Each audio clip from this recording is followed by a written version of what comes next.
Good evening, everyone. I thought I'd make a video. Wanted to continue talking about some of my experiences as a JW growing up as a kid. It's always, I think I say this in every video, like I always say, it's really interesting, but it is. It is interesting to me how they handle things and they do things and how they treat people. I was fortunate enough to live far enough away. I would say about 30 minutes, maybe even 40 minutes away from the Kingdom Hall that I attended. I don't know why we lived so far away, even though it was like many Kingdom Halls that were probably within 15-minute range for us. For some reason, we were slated to go to that Kingdom Hall. Don't know why. But it was fortunate for me because when I went in field service, I never had to have that awkward moment of knocking on a school friend's door, and them like, oh God, there you are. I never had that awkwardness or that moment to happen. I was very fortunate to not have to go through that. But I do remember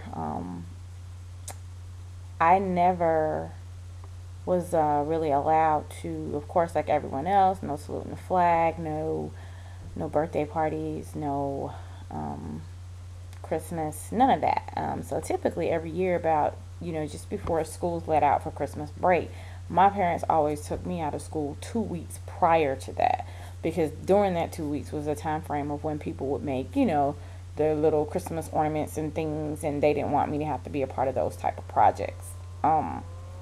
And so I was at school home, and I would just do schoolwork at home, and my mom would take my schoolwork back up to school during that time. And I never fell behind, but that way I never really heard Christmas songs or went to the mall during Christmas or knew a whole lot about Christmas trees or any of that, because I was really really sheltered from doing that. Fortunately, I was still allowed to go to public school. I had many friends that were being homeschooled, and I mean, not that my parents were the smartest people in the world, but I can guarantee you their parents were not the sharpest tools in the shed, and these people were being homeschooled. And like I think I stated in another video, I had a friend that at 16 she was married off to a ministerial servant that was 32 years old. And I was just really shocked. I couldn't believe it. But I think they have like 4 children now, or I don't know how many kids they have now. Last I talked to her, I think they have 4 kids. But I just remember like a lot of the hypocrisy that people talk about. I remember the same pioneer I spoke about in my video that I made earlier today, that had, basically told a lie on me, saying how I was somewhere doing something where I actually was at work and couldn't have even been there where she said I was. In fact, I really didn't know where she was stating I was. And of course, I had to be drugged before the elders to discuss that lie. But her son-in-law was a ministerial servant, and she thought he was just the best, like the best thing ever. Well, and I think I might even mention this in a video too. I can't remember, but basically, her son-in-law used to frequent some strip clubs in my city, and the strip clubs that he would frequent were very close to a housing project. And in fact, it was like, not that I'm a connoisseur of strip clubs, but from my understanding, it was like the worst strip club in the city. It was really bad, and he used to frequent this strip club, and apparently they even allowed you to have relations at the strip club while you were there. So it was pretty gross. Anyway, the guy ended up contracting HIV, and his wife decided to divorce him. But they ended up disfellowshipping his wife because she wanted the divorce. Needless to say, she divorced him anyway, and I think he died a couple years ago, a few years back, of complications of HIV/AIDS. So, it's really interesting how that whole situation works on how they have this tendency to treat people. The other thing about the whole wiretapping thing, I know that's true. I've experienced it when my father was getting remarried, and my mother was really upset about the fact that was happening. My father's no longer a Jehovah's Witness. My stepbrother and sister were followed when they got off the school bus. It was certain things that we had only talked about inside our home or on the phone and we know that that had been tampered with. The phone company actually said that they did not, someone had seen someone messing with the box outside of the subdivision where all the lines for the phone lines go into, and they later followed up with, the phone company, and the phone company said they had no maintenance planned on that. They don't know who that person was, but our line had been tampered with, that someone had used a device to listen in on our phone calls.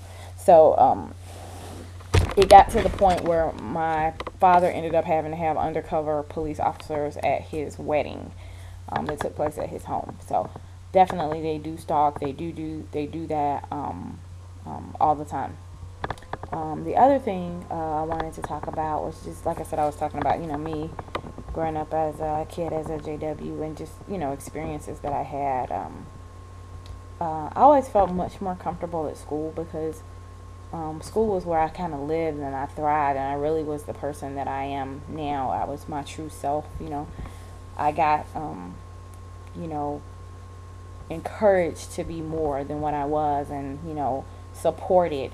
When I came home, that's when I had to really say, okay, back in my cell, now you have to just do as you're told. Don't deviate from anything that they've asked you to do, and just, focus in on that. Don't do anything else other than that. And so, that's more or less what I did. It's more or less what I did to survive being a JW kid. Um,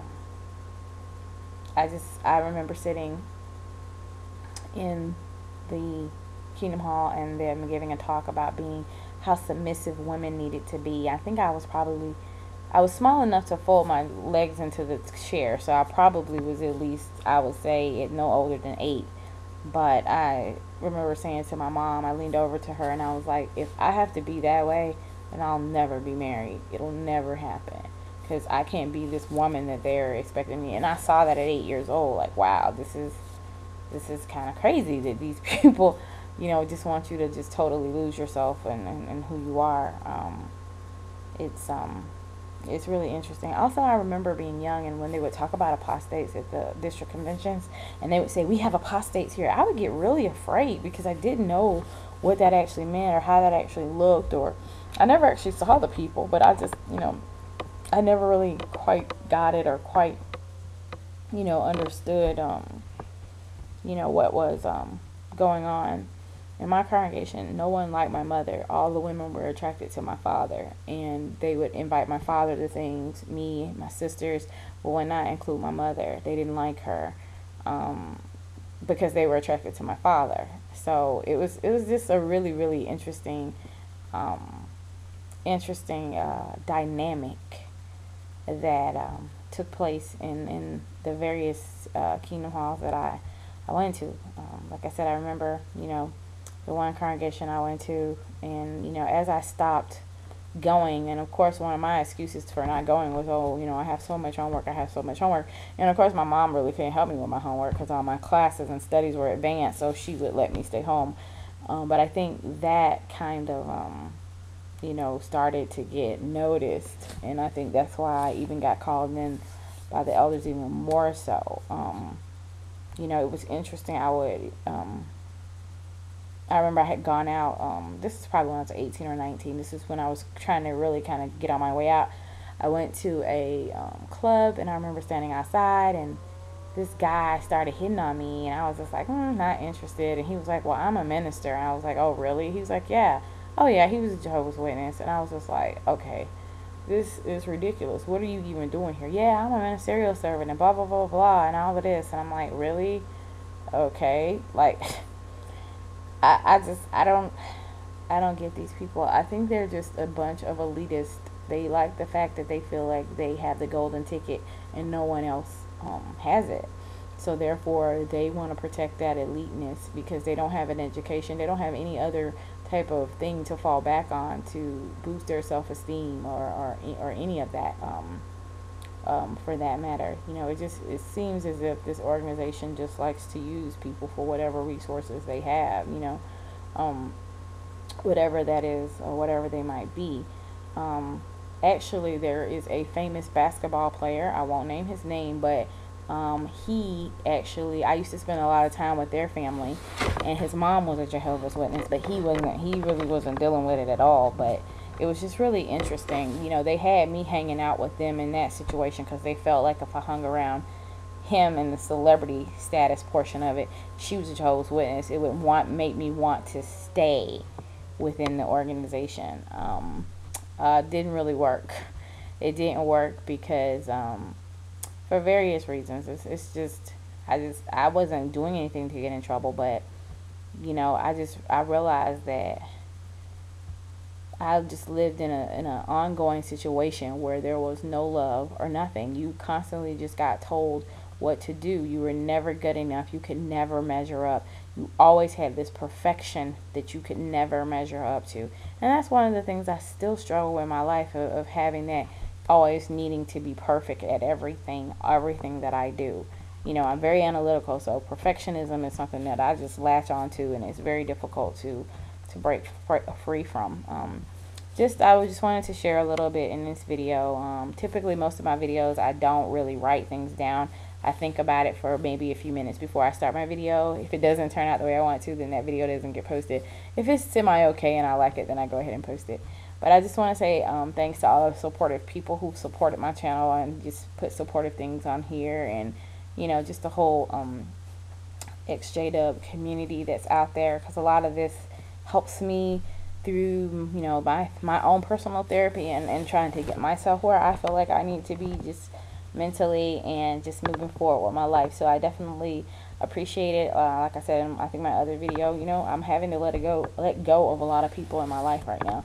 So it's kind of difficult to do that. So I definitely appreciate all the support that I've been given here, so I don't always feel so alone. So hey, you guys, have a great end of your day, be it Sunday or Monday or wherever you are in the world. And that's all I have for tonight. Bye.